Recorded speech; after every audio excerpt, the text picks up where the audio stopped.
Hey, Joe, one right now. So, wanted just to ask, about some joking with Dario about you, but no, seriously, how much are you looking forward to being a factor in this thing? I'm extremely looking forward to it. I mean, obviously, that was the main goal of everybody coming to the NBA is trying to make an impact on whatever team they're on.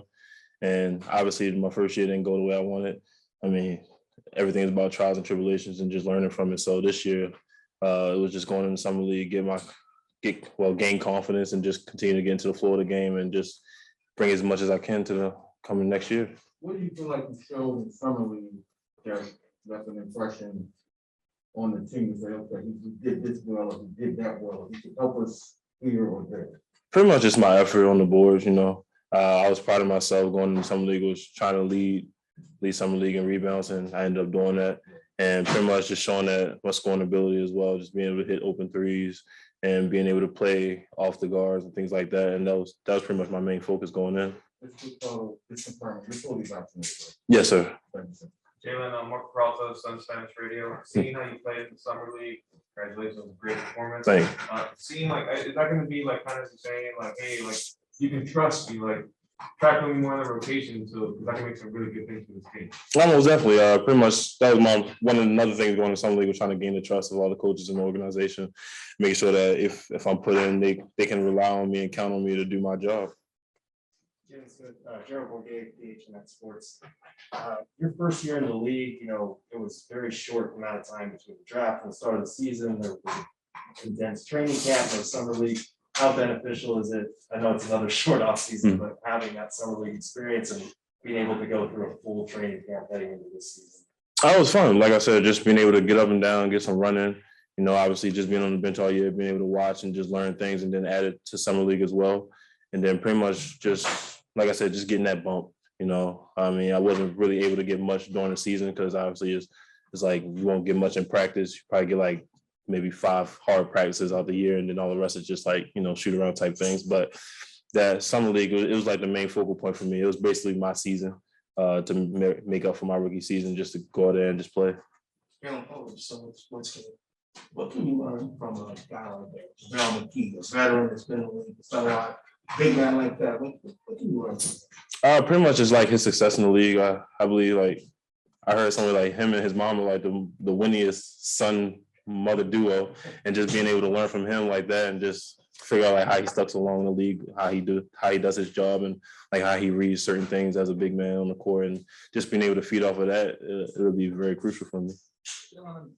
Great words on the public. Good to see you and welcome back. Yes, sir. Thank you. There's a lot of 7-footers on this roster. Like, have you been around this many tall guys on the same team? No, I usually was always the tallest person on the team, give or take like 1 or 2 people. But I mean, just being around, I think we only have like 2 solid 7-footers. DA really don't count himself as a 7-footer, and I'm only 6'10". So, but I mean, as being a tall person, you're around a lot of short people around your life. But in the NBA, it was nothing new. You knew it was going to be against a whole bunch of tall people, so it's normal. Jalen, when it came to last year in the rookie season, and are you like, I'm curious, and the mentality of just trying to grow and develop, or are you saying like, hey, I could be like a big part of this team? I'll say both. Obviously, I'm gonna put this. You're gonna grow and develop no matter where you go, and obviously, it was my first year coming into the league, and like you said, it was an odd off season coming in, so I didn't really get the full package, but that's no excuse. So now it's just like being able to put everything together, and also showing that, even though that I didn't get as much time as most people, I can still do what I can do and do my job well. It's got Arizona Republic. You listed at 215 pounds, but you said over some of the teams really are 228 gaining weight. So do you feel like that's the big difference in terms of getting more minutes and being able to pack on more muscle, and that will basically get more confidence and take more contact in practice and minister more pain on other guys coming to defend you? Yeah, I mean, no matter my weight, I never shied away from contact. I mean, it's contact. You're gonna get hit. It's a game that you should expect.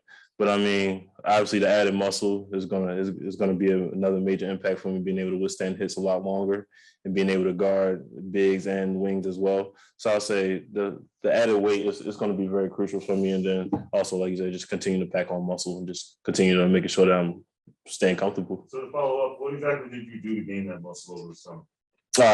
Pretty much we just focus on a lot of upper body and lower body things. Being able to like, the normal stuff, bench press, the normal stuff type stuff. But yeah, it's pretty much those the constant days of that, just maybe like 1 or 2 workouts a day in the weight room and just continuing to make sure that my body was feeling right. Jalen, some players like they burst when they have competition around them. So how did you handle competition in your personal play? I love competition. You always want to outbeat the next person, and pretty much growing up in this sport or whatever sport you play, you always want to beat the person that's ahead of you, and that's just the mentality that you always got to have, and that's something I always carry to myself is whoever's in front of me, I'm gonna make them work, and I know they're gonna make me work as well. So it's the best of both worlds. Jalen, Dave King with right side. You led the summer league big man in 3-point attempts, per game.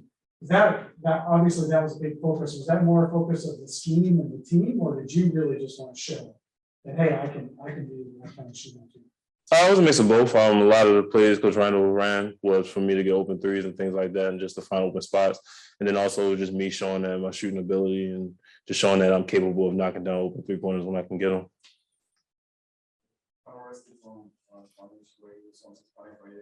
Jalen, was anything special that Monty Williams asked for you in the summer league? I couldn't hear you what you said.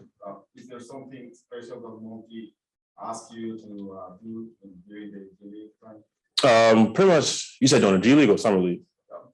Full time. During G League, it was pretty much just to go in and get reps and continue just to get better, work on the things that I couldn't work on during the season. And then in the Summer League, it was pretty much the main focus was just to go out and play, just to have fun and give full effort. And pretty much every time after the game, he would tell me that I could grab more rebounds than what I did. He told me try to aim for 20 rebounds every game and try to grab everything that comes off the rim. And that was pretty much the main focus, is just my effort and just continuing just to play hard. Jalen Smith is a very much PBS content. When it came to last year, obviously not all rookies get playing time, but being a lottery pick, some people might have expected you to play a little bit more. And then when the Sarge injury happens during that playoff run, did you expect to get some more playing time? Did you try and get to Monty and just say that maybe you can make that difference, get some more side in that lineup? Pretty much, yeah. Like I said, like you said, just with him going down, I was probably the next big man up behind Frank, and just pretty much like that model. He says you always just got to be ready, and no matter when your number's called, my number just wasn't called, so I just continued to stay locked in and just be ready whenever it was. So.